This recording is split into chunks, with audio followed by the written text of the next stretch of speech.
మా ప్రేమగల ప్రియ పరలోక తండ్రి, పరిశుద్ధుడా, మీకు వందనాలు. ఈ సమయంలో మీ యొక్క వాక్యాన్ని చదువుకొని మేము ప్రార్థనాపూర్వకంగా ధ్యానం చేస్తుండగా మీ సహాయాన్ని మాకు దయచేయండి. ఈ మాటలన్నీ కూడా వివరించి బోధించడానికి నాయన మీ కృప చూపించమని యేసుక్రీస్తు నామములో అడిగి వేడుకుంటున్నాము తండ్రి, ఆమేన్. ప్రియమైన దేవుని బిడ్డలారా, ఈ సమయంలో మరి కీర్తన 17వ కీర్తన 3వ చరణంలో ఉన్నటువంటి మాటని మరొకసారి చదివి వాటిని మనం ధ్యానం చేద్దాం. రాత్రి వేళ నీవు నన్ను దర్శించి నా హృదయమును పరిశీలించితివి, నన్ను పరిశోధించితివి, నీకు ఏ దురాలోచనయు కానరాలేదు, నోటి మాట చేత నేను అతిక్రమింపను. ఇక్కడ భక్తుడు చెప్పేటువంటి మాట ఏంటంటే, దేవుడు నేను నిద్రించుచుండగా, నేను మంచి నిద్రలో ఉండగా దేవుడు నా యొద్దకు వచ్చాడు. నా యొద్దకు వచ్చినప్పుడు ఎందుకు వచ్చాడు అనంటే, ఆయన నా హృదయాన్ని పరిశీలించటానికి, నా హృదయాన్ని పరిశోధించటానికి నా యొద్దకి దేవుడు వచ్చాడు. వచ్చి నా హృదయాన్ని పరిశీలించాడు, నా హృదయాన్ని పరిశోధించాడు. అయితే ఆయన పరిశోధించినప్పుడు నా హృదయాన్ని ఆయనకు ఏ దురాలోచన కానరాలేదు. నా హృదయాన్ని చూసినప్పుడు ఎలాంటి ఆలోచన అనేది దేవునికి కనిపించలేదు. నా నోటి మాట చేత నేను అతిక్రమింపను అనేటువంటి మాట భక్తుడు ఆడు చెప్తున్నాడు. దేవునికి అనేకమైనటువంటి ప్రార్థనలు మనం చేస్తూ ఉంటాం. ఆ ప్రార్థనలో మన యొక్క అవసరాలన్నీ కూడా చెప్తూ ఉంటాం. మన అవసరాలు తీర్చమని ప్రభువును వేడుకుంటూ ఉంటాం. దేవుడు ప్రేమ కలిగినటువంటి దేవుడు కాబట్టి నీవు నోరెత్తి నోరారా ప్రార్థన చేసినప్పుడు నువ్వు ఎక్కడ ఉండి ప్రార్థన చేస్తున్నావో చూస్తున్నాడు. తర్వాత ప్రభు నీ ప్రార్థన ఆయన వింటూ ఉన్నాడు. వింటున్న ప్రభు ఆయన నీకు ఇవ్వటానికి ఆయన రాత్రి వేళ వస్తున్నాడంట. ఎలాంటి వేళలో వస్తున్నాడు అంటే, నీవు మంచి నిద్రలో ఉన్నప్పుడు వస్తున్నాడంట. దేనికి వస్తున్నాడంటే, నీ హృదయాన్ని పరిశోధించి అందును బట్టి దేవుడు నీవు ఏం అడుగుతున్నావో, నీ జీవితంలో ఏవో కావాలని కోరుకుంటున్నావో అవి ఇవ్వటానికి దేవుని యొద్దకు వచ్చేటప్పటికి దేవునికి ఏమి కానరాకూడదు అంటే, హృదయంలో దురాలోచన అనేటిది కానరాకూడదు. రెండవదిగా అతను అంటాడు, నా నోటి మాట చేత నేను అతిక్రమింపను అని అంటాడు. అంటే నా నోటి మాట చేత మాట్లాడాల్సినటువంటి మాటలు కాకుండా మితిమీరి అతిక్రమించి క్రమము కాకుండా క్రమమును మించి ఒకవేళ నేను ఏది కూడా నా నోట నేను మాట్లాడలేదు అని అంటాడు. ఇప్పుడు వాక్యం చెప్పేటువంటి మాట ఏంటంటే, హృదయము నిండి ఉన్న దాన్ని బట్టి మనిషి యొక్క నోరు మాట్లాడుతుంది. మనిషి హృదయములో మరి అతిక్రమించి ఒకవేళ ఏమైనా మాటలు ఉంటే, ఒకవేళ మరి దురాలోచన అనేటువంటిది కలిగి ఉంటే, నోటి నుంచి దానికి సంబంధించినటువంటి దాని యొక్క సంబంధ మాటలే వస్తూ ఉంటాయి. దీన్ని బట్టి మరి ప్రభు నీలో ఉన్నటువంటి నీ మాట తీరు, నీ హృదయములో ఉన్నటువంటి ఆ అతిక్రమము అనేది చూసి ఆయన చూస్తూ ఉన్నాడు, వింటున్నాడు, నీ యొద్దకు వస్తున్నాడు. నీవు నిద్రించుచుండగా పరిశీలించినప్పుడు నీ హృదయం సరి లేకపోతే, నీ హృదయం కరెక్ట్ కాకపోతే, నీ హృదయంలో ఉండవలసినటువంటి ఉండాలా, ఉండకూడనటువంటి కానీ ఉంటే ప్రభు నీకు అడిగినటువంటి ఇస్తే అవి నువ్వు నిలబెట్టుకుంటావో లేదో, ఇచ్చిన దాన్ని బట్టి ప్రభుకు మహిమ కలుగుతుందో లేదో అని ప్రభు అది మాత్రం అడిగింది మాత్రం ఆయన నోట్ చేసుకుంటాడు. అయితే నీ హృదయం సరిలేదు కాబట్టి, సరిలేకపోతే, నీ నోరు సరికాకపోతే, సరిలేకపోతే ప్రభు ఇవ్వటానికి ఆయన ఇష్టపడడు. కనుక ఈరోజు మనకి ఏ మంచి జరగాలన్నా, మనకి బాగుపడాలన్నా, క్షేమం కలగాలన్నా అన్నిటికి మూలం ఏదై ఉన్నదంటే మన హృదయము. ఈ శరీరములో ఒక ఎడమ ప్రక్కన ఒక భాగములో ఉన్నటువంటి ఒక పిడికిలు మూస్తే ఎంత చిన్నదిగా ఉంటుందో అంత చిన్నదిగా ఉంటుంది మన హృదయం. ఈ యొక్క హృదయము వలన మనకు ఎన్నెన్ని ఆటంకాలు కలుగుతున్నాయో, మంచి జరగాలన్నా చెడు జరగాలన్నా అంతా కూడా ఈ హృదయముల నుంచి జరిగేటువంటివిగా కనిపిస్తున్నాయి. దానికి ఒకవేళ మనం వాక్యం నుంచి వెళ్ళి వాక్యం నుంచి మనం చూసినప్పుడు మొదటగా శరీర ప్రకారంగా మనం మాట్లాడుకుంటే శరీర అర్థం ఏంటంటే హృదయము అనగా మన శరీరములో రక్తాన్ని పంపిణీ చేసేటువంటి ఒక ముఖ్యమైనటువంటి భాగంగా ఉంది.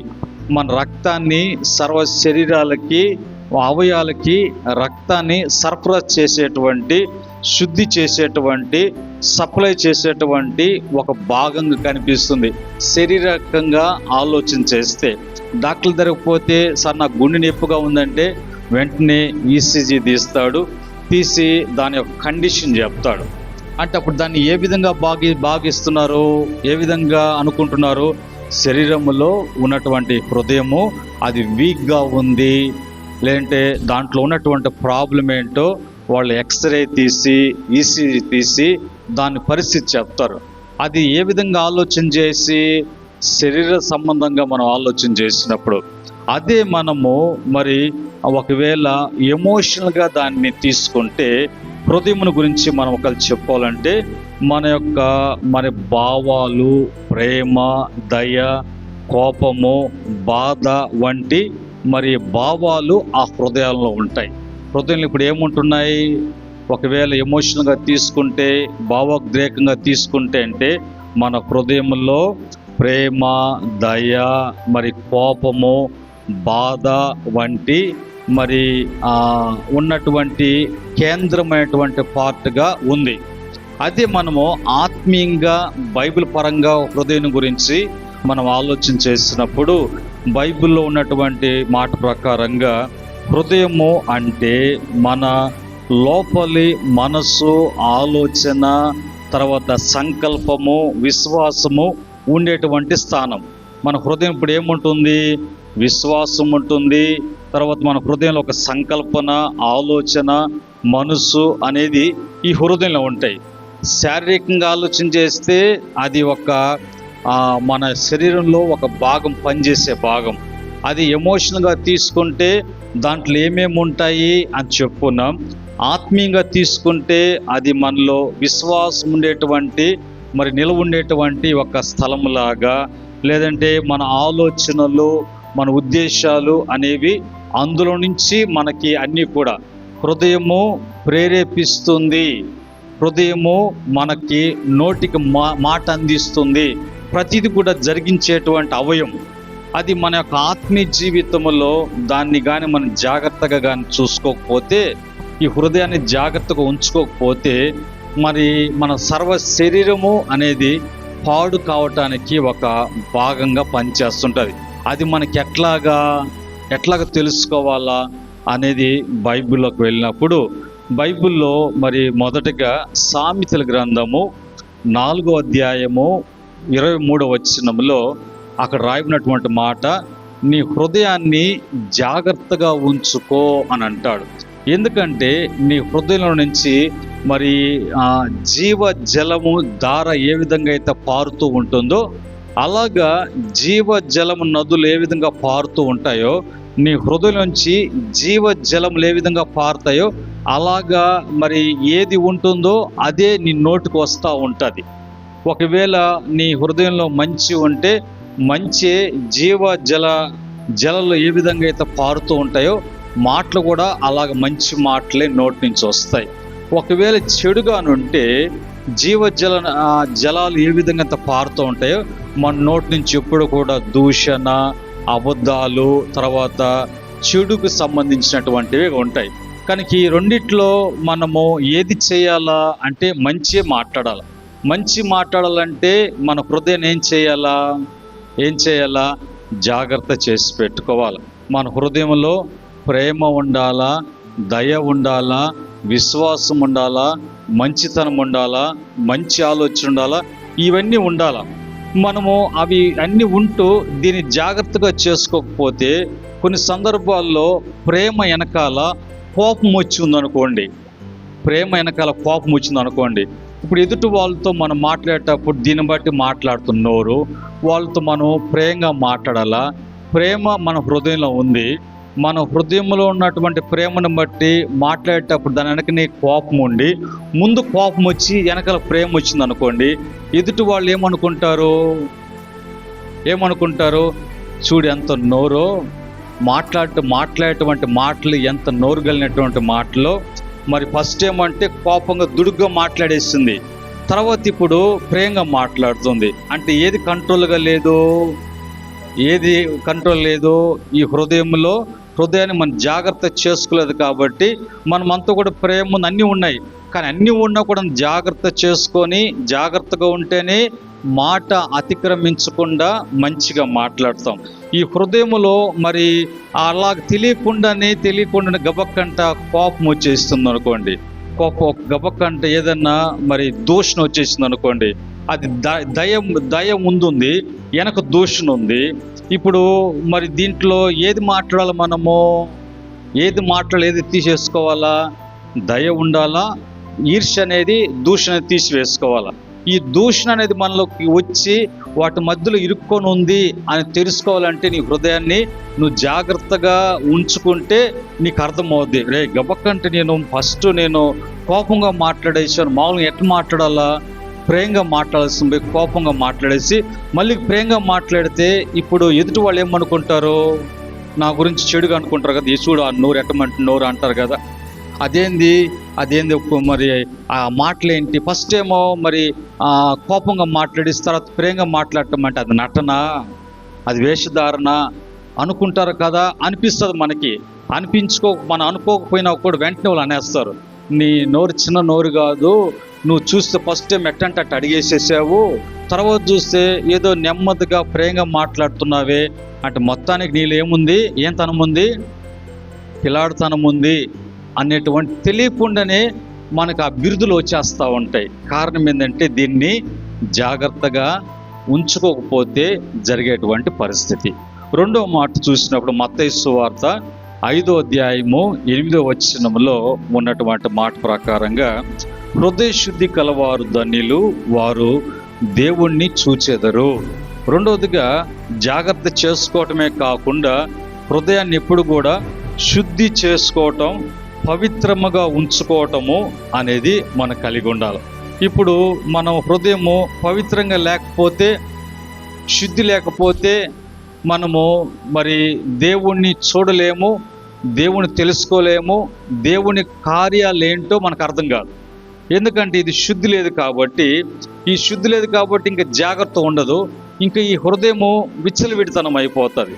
కనుక మరి హృదయాన్ని శుద్ధి చేసుకున్నటువంటి మరి అనుభవం ఎట్లా అంటే, భక్తుడు అంటాడు 119వ కీర్తన 9 నుంచి 11 వరకు ఉన్నటువంటి వచనాలలో, ప్రభువా నీ ఎదుట నేను పాపము చేయకున్నట్లు నా హృదయములో నీ వాక్యాన్ని ఉంచుకున్నాను ప్రభువా, నీ వాక్యము నా పాదములకు దీపము, నా త్రోవకు వెలుగై ఉన్నది ప్రభువా అన్నటువంటి వాక్యం ఉన్నప్పుడు హృదయం ఇప్పుడు కూడా అపవిత్రపరచబడటానికి కానీ, హృదయము దాని ఇష్ట ప్రకారంగా అది మాటలు చేర్చుకొని కూర్చుకొని మాట్లాడటానికి అవకాశం ఇవ్వకుండా మనము జాగ్రత్త పడినటువంటి వారంగా ఉంటాం. మూడవదిగా మరి బైబిల్ చెప్తుంది, ఇర్మియా గ్రంథము 17వ అధ్యాయం 9వ వచనంలో హృదయం గురించి, హృదయము అన్నిటికంటే మోసకరమైనటువంటిది, అది మరి వ్యాధి కలిగినటువంటిదిగా ఉన్నది. హృదయం ఎక్కడుంది? ఇప్పుడు మన హృదయంలో ఉండి మనలో శరీరంలో ఉంది. అది మనలో ఉంటూ ఏం చేస్తుంది? దానికి మోసపరిచేటువంటి లక్షణం ఉంది. అదొక వ్యాధిగా పనిచేస్తూ ఉంది. ఇప్పుడు వ్యాధి ఉన్నటువంటి హృదయము, మోసం చేసే హృదయముని మనము జాగ్రత్త చేసుకోకపోతే, పరిశుద్ధపరచుకోకపోతే, ఇప్పుడు దేవుడు మనం అడిగినటువంటివి మనకి ఇవ్వాలంటే ఆయన వచ్చినప్పుడు నువ్వు జాగ్రత్త చేసుకోలేదు, పరిశుద్ధపరచుకోలేదు, దాని మోసతనము తెలుసుకోలేదు, దానికి ఉన్నటువంటి వ్యాధిని బాగు చేసుకోలేదు. కాబట్టి ఇప్పుడు నీలో ఏముందంటే దేవుని కంటే, దేవుని వాక్యము కంటే, దేవుని సన్నిధి కంటే మరి ఏముందంటే అంతా కూడా చెడు అనేది హృదయం అంతా కూడా పేరుకుని పోయింది. కాబట్టి ఇప్పుడు నోటితో మాట్లాడినా, చూపుతో చూసినా, వినికిడితో విన్నా, మరి కాళ్ళతో నడిచినా, ప్రవర్తించినా అంతా కూడా దేనికి సంబంధించినటువంటివిగా ఉంటాయంటే మంచికి సంబంధించినటువంటివిగా ఉండవు, కానీ చెడుకు సంబంధించినటువంటివిగా ఉంటాయి. కనుక ఈ విషయంలో మనము హృదయాన్ని జాగ్రత్త చేసుకోవటం, శుద్ధి చేసుకోవటం, దాని యొక్క మోసకరమైనటువంటి తనం ఏంటో, దానికున్న వ్యాధి ఏంటో మనము బాగు చేసుకోవాలి. అది బాగు చేసేటువంటి వారు ఎవరు అంటే దేవుడే దాన్ని బాగు చేస్తాడు. ఇప్పుడు ఈ క్రమంలో మరి బైబిల్ చెప్పినట్టుగా మన హృదయము మరి 3 రకములైనటువంటి అనుభవాలు మన హృదయంలో ఉండాలి. ఏంటంటే, ఒకటి దేవునికి ఇష్టమైనటువంటి హృదయముగా మనది ఉండాలి. రెండవదిగా దేవునికి విరోధమైనటువంటి హృదయం మనలో ఉండకూడదు. మూడవదిగా మన హృదయంలో ఏమి ఉండాలి అనేది మనం తెలుసుకోవాలి. ఏముండాలి, ఏమి ఉంచుకోవాలి అని వాక్యం చెప్తుందో అదే ఉంచుకోవాలి. ఆ తర్వాత ఈ క్రమంలో దేవునికి ఇష్టమైనటువంటి హృదయంగా ఉన్నప్పుడు దేవుడు మనకు చేసేటువంటి మంచి మేలు ఏంటి, అంత మాత్రమే కాకుండా భక్తులు దేవునికి ఇష్టమైనటువంటి హృదయాలు కలిగినటువంటి వారుగా ఉండి వారు ఏ విధంగా దేవుని చేత ఆస్వాదించబడ్డారు అనే మాటని బైబిల్లోకి వెళ్ళి వాక్యాలను చూస్తే, మొదటగా దేవునికి ఇష్టమైనటువంటి హృదయం ఏంటి 3 మాటలతో మనం చెప్పుకుందాం. మొదటగా 51వ కీర్తన 7వ చరణంలో విరిగిన హృదయము దేవునికి ఇష్టమైనటువంటి మరి హృదయం. విరిగినటువంటి హృదయం అంటే ఏంటి? విరిగిపోవాలా, ఇరిగిపోవాలా, అది 2 ముక్కలైపోవాలా అని కాదు దానికి అర్థము. విరిగిన హృదయం అంటే పశ్చాత్తాపము అనేది మనలో ఉండాలి. ఇప్పుడు మన హృదయాన్ని జాగ్రత్త పరుచుకుంటున్నామా, మన హృదయాన్ని శుద్ధి చేసుకుంటున్నామా, మన హృదయంలో ఉన్నటువంటి వ్యాధిని బాగు చేసుకుంటున్నామా, దాని మోసకరమైనటువంటి ఇది లేకుండా చూసుకుంటున్నామా? ఉన్నప్పుడు అప్పుడప్పుడు కొన్ని సందర్భాలలో మరి అంత జాగ్రత్తగా చూసుకుంటున్నా కూడా గబక్కంట ఎక్కడో ఏదో అట్లా జస్ట్ అట్లా తప్పినప్పుడు వెంటనే మనకి సైరన్ మోగినట్లుగా అర్థమైపోద్ది. నేను గబక్కంట చూపు ద్వారా గబక్కంట ఏదో వినేసి మనసులో ఆ తలంపు గబక్క నోటుతో అనేశాను అంటేనే వెంటనే నీకు కలిగేటువంటి ఆ పశ్చాత్తాపమే, ఆ కలిగేటువంటి బాధే విరిగిన హృదయము అని అర్థం. కనుక విరిగిన హృదయం అంటే ఇప్పుడు ఏంటి? విరుచుకోమని కాదు, పశ్చాత్తాపము అనేది దేవునికి ఇష్టం. తప్పు చేసి దాన్ని కప్పెట్టుకోవటము అనేది మంచిది కాదు, కానీ దానివలన వాళ్ళు బాగుపడేది ఉండదు. కానీ తప్పు జరిగిన వెంటనే పశ్చాత్తాపముతో దాన్ని ఒప్పుకొని విడిచిపెట్టేవాడు దేవుని యొక్క కనికరాన్ని పొందుకుంటాడు మొదటిగా. రెండవదిగా ఏ హృదయమై ఉండాలి మంది అని అంటే శుద్ధ హృదయం ఉన్నప్పుడు దేవునికి ఇష్టలుగా ఉంటారు. కీర్తన 51వ కీర్తన 10వ చరణంలో శుద్ధ హృదయం, మరి హృదయ శుద్ధి గలవారు ధన్యులు, వారు దేవుని చూచెదరు. రెండవదిగా మరి పరిశుద్ధత లేకుండా దేవునికి ఎవరు కూడా ఇష్టలై ఉండలేరు. ఇప్పుడు ఆ శుద్ధి కలిగి ఉండటం అనేది ఎట్లాగా అంటే రోజు కూడా దేవుని వాక్యాన్ని చదువుతున్నప్పుడు దేవుని వాక్యము అనేది మనకి ఉదక స్నానం లాగా, ఎక్కడ పాపము లోపలికి తెలియకుండా వెళ్ళిపోయిందో, ఎక్కడ పాపం ఉన్నదో అనేది మనకు తెలియాలంటే అర్థములైనటువంటి దేవుని వాక్యం దగ్గరకు వచ్చి మనం చదువుతున్నప్పుడు ఆ వాక్యం ఏం చేస్తుందంటే నీలో ఉన్నటువంటి ఎక్కడ బలహీనత ఉందో అది బయట వేస్తుంది. వెంటనే వాక్యాన్ని బట్టి మనం కడుక్కోవాలా, శుద్ధి చేసుకోవాలా, రెండవదిగా యేసు రక్తము ప్రతి పాపం నుంచి మనల్ని పరిశుద్ధపరుస్తుంది, శుద్ధి చేసుకోవాలా. మూడవదిగా దేవుని యొక్క ఆత్మే మనల్ని శుద్ధి చేస్తుంది, శుద్ధి చేసుకోవాలా. అప్పుడు మన హృదయము దేవునికి ఇష్టముగా ప్రియముగా ఉంటుంది. అది రెండు. మూడో మాట చూసినప్పుడు మన హృదయము ఎలా ఉండాలంటే తెరవబడినటువంటి హృదయంగా ఉండాలి. అపోస్తలుల కార్యము 16వ అధ్యాయము 14 వచ్చిన ప్రకారంగా ఏ హృదయంగా ఉండాలి? తెరవబడినటువంటి హృదయం. దేని కొరకు తెరవబడాలి? దేవుని వాక్యం నిల్వ చేసుకోవటానికి, దేవుని గూర్చినటువంటి కీర్తించడానికి కావలసినటువంటి మాటలు, దేవుణ్ణి మహిమపరచడానికి కావలసినటువంటివి, దేవుని యొక్క సన్నిధి మనల్లో, దేవుని వాక్యం ద్వారా మనలో నివసించడానికి ఎప్పుడు కూడా దేవునికి మాత్రమే మన హృదయము తెరవబడాలి.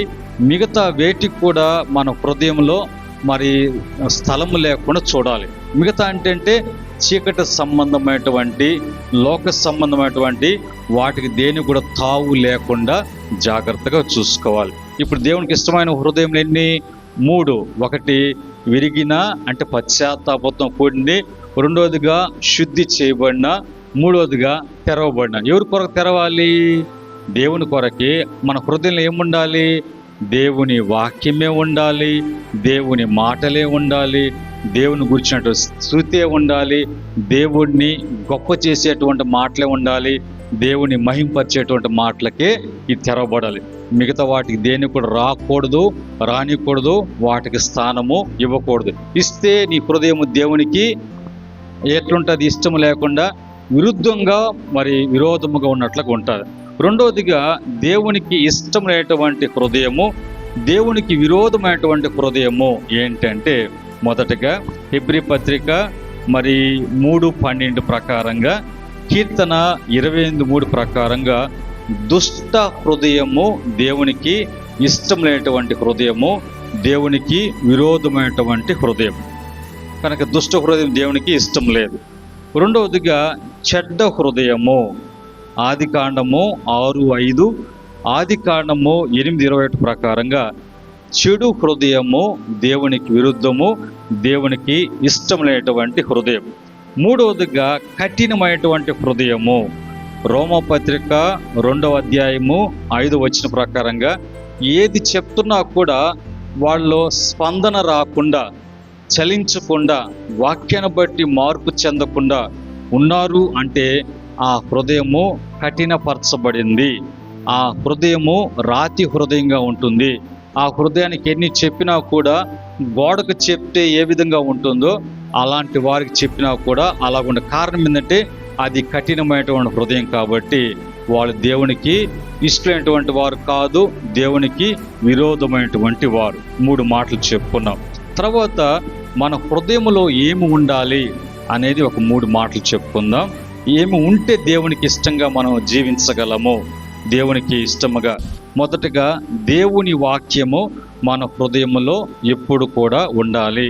కీర్తన 119వ కీర్తన 11వ చరణంలో దేవుని వాక్యం మాత్రమే మన హృదయంలో ఉన్నప్పుడు దేవునికి ఇష్టలుగా మనం ఉంటాము.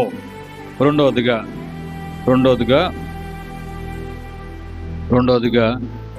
రెండవ మాట, దేవుణ్ణి గూర్చినటువంటి స్తుతి మన హృదయంలో ఉండాలి. కీర్తన 22వ కీర్తన 26వ చరణం.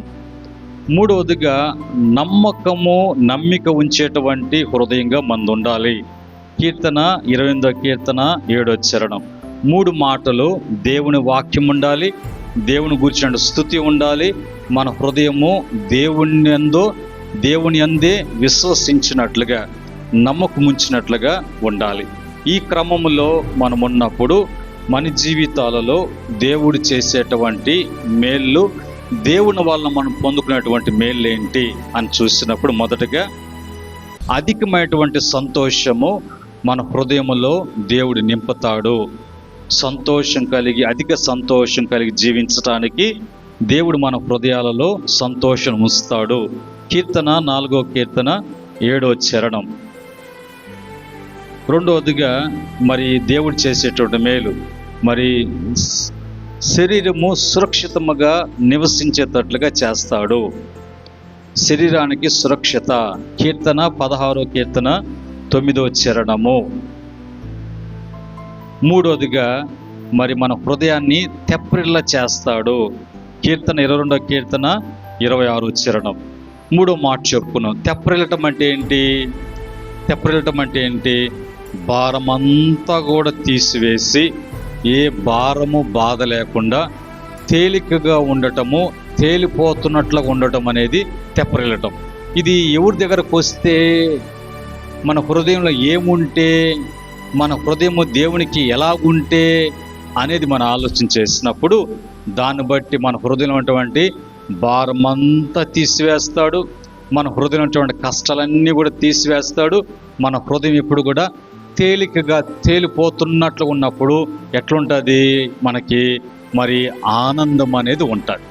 రెండవదిగా మన శరీరం ఎప్పుడు కూడా ఆరోగ్యంగా ఉంటుంది. ఇదొక్కటే మన శరీరానికి బలహీనత తెచ్చిపెట్టేది, బాగు లేకుండా చేసేది, మేలు పొందుకోకుండా చేసేది. ఎప్పుడు కూడా సంతోషం ఉండాలనుకున్నప్పుడు ఏదో ఒక సమస్య వచ్చిన తర్వాత ఆ సంతోషం పక్కకి వెళ్ళిపోద్ది. ఎప్పుడు దుఃఖమొహం పెట్టుకొని, ఎప్పుడు నిట్టూర్పులు నిరుస్తూ, ఎప్పుడు మూలుగుతూ ఏదో నలిగిపోతున్నటువంటి హృదయంలో నెమ్మది లేనటువంటి పరిస్థితి ఎందుకు వస్తుంది? దేనివల్ల వస్తుందంటే హృదయం వలన. కారణం ఏంటంటే హృదయము దేవునికి ఇష్టంగా లేదు. రెండోది దేవునికి విరుద్ధంగా ఉన్నది. మూడవదిగా మన హృదయంలో ఏమి ఉంచుకోవాలో అది ఉంచుకోవట్లేదు. కాబట్టి మన హృదయంలో సంతోషం లేదు, సురక్షిత లేదు. మనము తేలికగా భారమంతా తీసివేయబడి మనము ప్రతి విషయంలో కూడా ఆనందంగా ఉండటానికి లేకుండా పోవటానికి కారణము అదే అనేది మనం గ్రహించాలి. ఇప్పుడు మీకు ఇవన్నీ అర్థమైనా కాబట్టి అలాగా మళ్ళీ దేవునికి ఇష్టమైనటువంటిగా హృదయాలుగా ఉన్నటువంటి వారు ఎవరంటే మొదటగా దావీదు హృదయము దేవునికి ఇష్టంగా ఉన్నది. అపోస్తల కార్యము 13వ అధ్యాయం 22వ వచన ప్రకారంగా, కీర్తన 51వ కీర్తన 17వ చరణం ప్రకారంగా. రెండవదిగా అబ్రహాము, ఆదికాండము 15:6. మూడవదిగా యోబు గ్రంథము 1:1. ముగ్గురు చెప్పుకున్నాం. ఒకటెవరు అంటే దావీదు హృదయం అంట దేవునికి ప్రియమైనటువంటి వాడుగా ఉన్నాడంట. రెండవదిగా అబ్రహాము, మరి గురించి దేవుడు అంటాడు నా స్నేహితుడైనటువంటి అబ్రహాము అని అంటాడు. యోబు కాడికి వచ్చినంత యోబుని అంటాడు నా యొక్క భక్తుడైనటువంటి యోబు అంటాడు. అంటే వీళ్ళ హృదయాలు దేవునికి ఎట్లున్నాయి? ఇష్టంగా ఉన్నాయి. బైబిల్ చెప్పాలంటే, మరి ఈ ముగ్గురు హృదయాల గురించి చెప్పాలంటే బైబిల్ ఏం చెప్తుందంటే దావీదు యొక్క హృదయం ఇప్పుడు కూడా పశ్చాత్తాపంతో ఉన్నటువంటి హృదయం అంట దావీదు. అందుకని దేవునికి బలి ఇష్టం అంట. చిన్న పొరపాటు, ఆ రోజు ప్రార్థనకి లేట్ అయినా, ప్రార్థన చేసుకోవటం లేట్ అయినా, ప్రార్థన చేసుకోవటము రావటం అనేది లేట్ అయినా వెంటనే బాధపడిపోతాడు. ప్రభా, ప్రార్థన లేట్ అయిపోయిందయ్యా, ప్రార్థనకు రావటం కష్టం అయిపోయిందయ్యా, అయ్యా ఈరోజు నేను స్తుతించలేదయ్యా, ఈరోజు నీ వాకించ, చిన్న విషయాన్ని కూడా వెంటనే అతను పశ్చాత్తాపడిపోతాడు. అందుకనే ఇతను ఎవరంటే నా హృదయానుసారుడు అన్నట్టు ప్రభు. అబ్రహాం కాడికి వచ్చినప్పుడు అబ్రహాం హృదయం ఏం హృదయం అంటే విశ్వాస హృదయం. ఎప్పుడు ఏ మాట చెప్పినా కూడా అబ్రహాము దానికి విశ్వసించేటువంటి వాడుకున్నాడు. కాబట్టి ఇప్పుడు అబ్రహాంని ఏమంటున్నాడంటే అబ్రహాము నా స్నేహితుడు, దావీదు నా యొక్క ప్రియుడు, హృదయానుసారుడు. అదే యోబు కాడికి వచ్చినప్పుడు యోబుని గురించి దేవుడు ఏమంటాడంటే నిష్కపటమైనటువంటి హృదయం కలిగినటువంటి నా భక్తుడు, ఏమి పాపానికి చోటు ఇవ్వడంట. తలంపులకు కానీ, మాటలకు కానీ, ప్రవర్తన కానీ, ఎదుటి వాళ్ళని ప్రేమించడంలో ఎక్కడ కూడా అతను తప్పు పట్టడానికి మరి అవకాశం లేకుండా ప్రతిరోజు తాను అతను జాగ్రత్త చేసుకోవటమే కాకుండా, జాగ్రత్తగా ఉండటమే కాకుండా, తన బిడ్డల విషయంలో, వ్యాపార విషయంలో, పనివారి విషయంలో, పశువుల విషయంలో, తినడంలో, తాగడంలో, సుఖించడం, ప్రతి విషయంలో నిష్కపటమైనటువంటి హృదయం కలిగినటువంటి వారుగా ఉన్నారు. సరే, ఎంత జాగ్రత్త. వాళ్ళ ఇంట్లో, యోబు ఇంట్లో ప్రతిరోజు ఫంక్షన్ అంట. 10 మంది పిల్లకాయలు ఉంటే ఒక్కొక్కరింట్లో ఒక్కొక్క రోజు ఫంక్షన్. ఈ 10 మంది ప్రతిరోజు ఫంక్షన్ అంటే ఎటువంటి ఫంక్షన్ అంటే చిన్న ఫంక్షన్ కాదు. అందరూ ఊరు వచ్చి ఆ ఫంక్షన్లో పాల్గొనేవాళ్ళు. ఆ ఫంక్షన్లో పిల్లకాయలు తిని సంతోషించేవాళ్ళు, కుటుంబము, దాసులు, బంధువులు అంతా చేసినప్పటికీ కూడా యోబు 4 గంటలకల్లా లేచాడు. లేచి, ప్రభా రాత్రి ఫంక్షన్ జరిగింది, ఒకవేళ నా బిడ్డలు పొరపాటు చేయలా, నేను పొరపాటు చేయలా, నా పనివారు పొరపాటు చేయలా, ఒకవేళ చేసి ఉంటారేమో, బై ఛాన్స్ జరిగి ఉండొచ్చేమో అని ముందుగానే దేవుని సన్నిధిలో ఆ విషయంలో మరి పాప పరిహారార్థ బలి, దహన బలిని అర్పించి దేవునికి అతను ఆ విధంగా నిష్కపటమైనటువంటి హృదయం కలిగినటువంటి వారుగా, తన కుటుంబంతో కూడా పాపము లేనటువంటి వారుగా ఉండటానికి ప్రతిరోజు అది చూసుకొని చేసుకొని ఏదైనా అన్నట్టుగా జీవించాడంట. అందుకని యోబు అంటాడు, భూమి మీద యోబు వంటి భక్తుడు ఎవరు లేరు అని అంటాడు. అతను దేవుని యందు భయభక్తులు కలిగి చెడుతనాన్ని విసర్జించి నీతిమంతుడు, న్యాయవంతుడు, యోబు అంత భక్తుడు లేడు అని అంటాడు. ఎంత గొప్ప సాక్ష్యాన్ని యోబు పొందుకున్నాడు. ఈరోజు మన జీవితంలో కూడా మనకి దీన్ని బట్టి ఏం తెలియాలా? మన హృదయం దేవునికి ఇష్టంగా ఉందా? నా హృదయము దేవునికి విరుద్ధంగా ఉందా? దేవుడు నా హృదయంలో ఏమి ఉంచుకుంటే నేను దేవుణ్ణి ఇష్టడుగా ఉంటానో అవి నాలో ఉన్నాయా? నేను నా జీవితంలో ప్రభు ఈ విధంగా ఇస్తుంటే ఈ హృదయాన్ని బట్టి నాకు ప్రతిఫలం అనుభవిస్తున్నానా? ఇది భక్తులు దేవుడు చూపిస్తున్నాడు, భక్తులు ఈ విధంగా జీవిస్తున్నారు, అలాంటి జీవితమైన నా భక్తి జీవితము అని పరీక్షించుకొని నువ్వు జాగ్రత్త కలిగినటువంటి వారుగా ఉంటే దేవుడు ఎప్పుడు వస్తున్నాడు నీ దగ్గరికి? నిద్రించుచుండగా వచ్చి నీ హృదయాన్ని చూసి, నీ హృదయంలో ఒకవేళ మరి దేవునికి విరుద్ధమైనటువంటి దుష్ట ఆలోచన గాని ఉంటే, ఒకవేళ నీ నోరు ఆ దినములో అతిక్రమించి ఉంటే దాన్ని బట్టి ప్రభు ఆయన ఆయాసపడతాడు, దుఃఖపడతాడు. అయ్యో ఎన్నో ఇవ్వాలని వచ్చాను, వచ్చేలాపు నీ బిడ్డ ఎట్టుంది, అన్నిటికీ విరుద్ధంగా ఉంది అని. సరే, ఇతను ఈమె బాగు చేసుకున్నప్పుడు, ఈయన బాగు చేసుకున్నప్పుడు, వీరు తెలుసుకొని సరి చేసుకున్నప్పుడు అప్పుడు ఇవ్వచ్చలే అని అవి ఇవ్వకుండా ఉండడు, అవి అట్నే ఉంటాయి. మళ్ళీ అడుగుతావు, మళ్ళీ వస్తాడు, చూస్తాడు, బాధపడతాడు, అవన్నీ కూడా తీసి పక్కన పెడతాడు. కానీ అది నీకు తీసుకునే రోజు రావాలంటే దేన్ని బాగు చేసుకోవాలా? అది ప్రభు చెప్పేటువంటి మాట. కనుక దీన్ని బట్టి ఈరోజు మనం అలాగ ఉన్నామా లేదా అని పరీక్షించుకొని సరి చేసుకుని ప్రార్థన చేసుకుంటే రాత్రి వచ్చి ఇచ్చేస్తున్నాడు, ఉదయానంతా నీ జీవితంలో అన్నీ జరిగిపోతున్నాయి. ఇది లేకుండా నేను ప్రార్థనలు పెట్టాను, జరగట్లేదు, నీ ఎందుకో ప్రభు ఇటు చేస్తున్నాడు అంటే ఎవరి మీద వేస్తున్నట్లు? ఒకవేళ దేవుడు మిస్ అయితే ఎవరి మీద వేస్తున్నట్టు? అంతే. అందుకని అటువంటి ఏం చేయకుండా సరి చేసుకుందాం, ప్రార్థన చేసుకుందాం. ప్రేమగల తండ్రి, పరిశుద్ధుడా, మీకు వందనాలు. ఈరోజు మీ మాటలను బట్టి స్తుతిస్తున్నాం, మిమ్మల్ని ఘనపరుస్తున్నాం. మా హృదయంలో ఉన్నటువంటి లోటుపాట్లను బట్టి మేము ఎంత నష్టపోతున్నామో అనేది మాకు తెలియచేశారు. కనుక ప్రభా, ఈ మాటలను బట్టి సంఘము వినింది, లైవ్ చూసింది, శబ్ద తరంగాల ద్వారా బిడ్డలు విన్నారు. ఆ లోపల సరి చేసుకొని నీకు ఇష్టలుగా ఉంటూ తగిన మేలు పొందుకొని ఈ లోకంలో సంతోషించే కృప యేసుక్రీస్తు ద్వారా అనుగ్రహించమని యేసు నామములో అడిగి వేడుకుంటున్నాము తండ్రి, ఆమేన్. పరమందు తండ్రి ప్రేమ, కుమారుని కృప, పరిశుద్ధాత్మక సహవాసం సంఘానికి, శబ్ద తరంగాల ద్వారా వింటున్న బిడ్డలకు, లైవ్లో వీక్షిస్తున్న బిడ్డలకును, సకల పరిశుద్ధులకు, ఆయన దాసులకును సదా తోడై ఉండి నడిపించునుగాక. ఆమేన్. సర్వశక్తిని కృప మీకు, మీ కుటుంబాలకు తోడై ఉండి నడిపించునుగాక. ఆమేన్.